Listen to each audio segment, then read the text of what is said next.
बहराइच से बड़ी खबर आपको बता रहे हैं, जहां Baba Siddiqui murder case Lawrence Bishnoi gang ने इसकी जिम्मेदारी ली है। गैंग के सदस्य का फेसबुक पोस्ट वायरल हो रहा है। दाऊद से बाबा सिद्दीकी के जुड़ाव का हत्या की वजह बताया जा रहा है। बता दें कि बाबा सिद्दीकी हत्याकांड में 2 शूटर गिरफ्तार किए गए हैं। बहराइच के गोली मारने वाले दोनों शूटर यूपी के दोनों शूटरों की क्रिमिनल हिस्ट्री नहीं है। मुंबई में एनसीपी नेता बाबा सिद्दीकी को गोली मारने वाले 2 हमलावर यूपी के बहराइच के हैं। बता दें कि इसकी पुष्टि बहराइच एसपी वृंदा शुक्ला ने की है और उन्होंने बताया कि एक आरोपी का नाम धर्मराज कश्यप है, दूसरा शिव कुमार गौतम उर्फ शिवा है। शिवा फरार है, जबकि धर्मराज को मुंबई पुलिस ने पकड़ लिया है। दोनों एक ही गांव गंडारा के रहने वाले हैं। घर अगल बगल है और उम्र करीब 18 से 19 साल है। दोनों पुणे में कबाड़ का काम करते थे। इनका अभी तक कोई क्रिमिनल रिकॉर्ड नहीं है। एसपी ने बताया कि दोनों ही सामान्य परिवार से हैं, घर वालों के संपर्क में भी रहते थे। पुलिस दोनों के घर पहुंचकर परिवार से बात कर रही है, ये जानने की कोशिश कर रही है कि इस घटना के बारे में परिवार के पास क्या जानकारी है। बाबा सिद्दीकी की शनिवार रात को गोली मारकर हत्या कर दी गई थी और मुंबई पुलिस के मुताबिक 3 बदमाशों ने वारदात की। तीसरे की पहचान हरियाणा के रहने वाले गुरमैल बलजीत सिंह के रूप में हुई है। तो देखिए, एक आरोपी हरियाणा का है और 2 आरोपी यूपी के बहराइच के बताए जा रहे हैं, जिन्हें फिलहाल गिरफ्तार किया गया है और उनसे पूछताछ की जा रही है।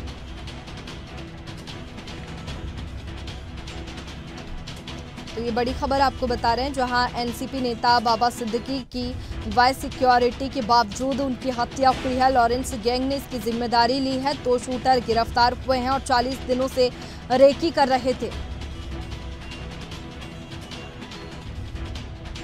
बता दें कि एनसीपी के नेता बाबा सिद्दीकी की शनिवार रात गोली मारकर हत्या कर दी गई। गुजरात की साबरमती जेल में बंद लॉरेंस बिश्नोई गैंग ने घटना के करीब 28 घंटे बाद सोशल मीडिया पर हत्या की जिम्मेदारी ली है। लॉरेंस गैंग ने एक्टर सलमान खान से कहा कि वे तुम्हारी वजह से अनुज थापन का नुकसान हुआ है।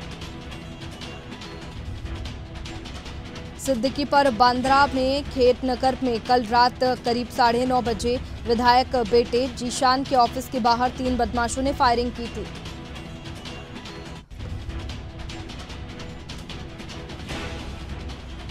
और चलिए, इसी पर ज्यादा जानकारी के साथ संवाददाता बहराइच से इसरार हमारे साथ में जुड़ चुके हैं। इसरार, जिस तरीके से ये हत्याकांड हुआ है, 2 शूटर गिरफ्तार कर लिए गए हैं, लेकिन एक अभी भी फरार है और जो एक शूटर गिरफ्तार हुआ है वो बहराइच का बताया जा रहा है। फिलहाल क्या कुछ जानकारी है, कैसे युवक फरार का पता लगाया जा रहा है और इसके साथ ही कैसे ये जानकारी मिली कि बहराइच का युवक है जिसने इस हत्याकांड को अंजाम दिया है?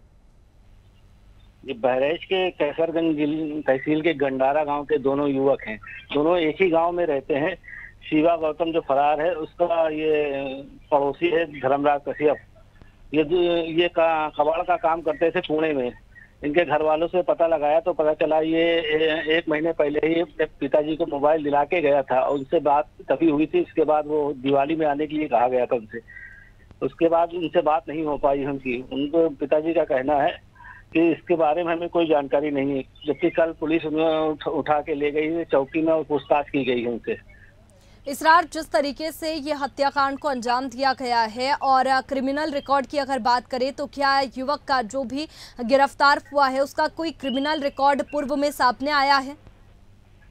नहीं, उनका कोई क्रिमिनल रिकॉर्ड नहीं है। जबकि मुहर्रम में उनके भाई से झगड़ा हुआ था, जो उसके लिए थोड़ा चौकी में बात हुई थी। बाकी उनका कोई क्रिमिनल रिकॉर्ड नहीं है। बिल्कुल इसरार, और जिस तरीके से लॉरेंस बिश्नोई गैंग का संपर्क भी सामने आ रहा है, उन्होंने इस हत्याकांड की जिम्मेदारी ली है। ऐसे में अगर बहराइच के युवक की बात करें तो कैसे उनका संपर्क लॉरेंस बिश्नोई गैंग से हुआ और इस हत्याकांड को उन्होंने अंजाम दिया है? फिलहाल पूछताछ में क्या सामने आया है? पूछताछ में सामने आया कि वो उनके पिताजी से पूछताछ की गई है तो उन्होंने कहा वो पुणे में कबाड़ का काम करता था। मुंबई कैसे पहुंचा उनके बारे में उसकी जानकारी कोई नहीं है। बिल्कुल इसरार, इसके साथ ही क्या अब पुलिस तलाश कर रही है और क्या परिवार वालों को भी जो जांच के घेरे में लिया गया है, क्या पूछताछ परिवार वालों से भी की जा रही है कि परिवार का कोई संपर्क उनसे था या फिर नहीं था? नहीं, परिवार से संपर्क नहीं हो किया आपने अभी तक, क्योंकि उनके पास मोबाइल ही नहीं था। अभी 1 महीने पहले ही उनको मोबाइल दिला के उनके लड़के ने भेजा था पुणे से। बिल्कुल, अब किस तरीके से जांच आगे की जा रही है? क्या और भी कड़ी इसमें खुल सकती है? क्या और भी जो युवक है वहां के रहने वाले वो भी इसमें शामिल हो सकते हैं? और ये हत्याकांड फिलहाल बात करें तो 3 आरोपी है जिन्होंने हत्याकांड को अंजाम दिया है, लेकिन क्या बहराइच के और भी युवक हो सकते हैं जो इसमें शामिल हो सकते हैं? जी, अभी इसके बारे में प्रशासन लगातार कोशिश कर रहा है पता लगाने की। अब वो प्रशासन लगा हुआ है। और बिल्कुल, इस मामले में लॉरेंस बिश्नोई गैंग की अगर बात करें तो उन्होंने पूरी जिम्मेदारी ली है और इसके बाद में लगातार अब मुंबई की बात करें तो सियासत भी देखने को मिल रही है, क्योंकि जिस तरीके से खुलेआम इस हत्याकांड को अंजाम दिया गया उसके बाद में अब मुंबई की सियासत भी गर्मा गई है। लेकिन बहराइच की बात करें तो फिलहाल अब पुलिस जो एक और आरोपी फरार है उसकी तलाश किस तरीके से कर रही है, क्या प्रयास अब पुलिस की ओर से किए जा रहे हैं? परिवार वालों से संपर्क तो किया जा रहा है, परिवार वालों को जांच के घेरे में भी लिया है, लेकिन अब प्रयास किस तरीके से किए जा रहे हैं? क्या सीसीटीवी फुटेज भी खंगाले जा रहे हैं, पूर्व के रिकॉर्ड भी देखे जा रहे हैं? जी, पूरे रिकॉर्ड उनके घर वालों को, उनके परिवार वालों के गांव में पता किया जा रहा है कि इसका क्या कनेक्शन हो सकता है।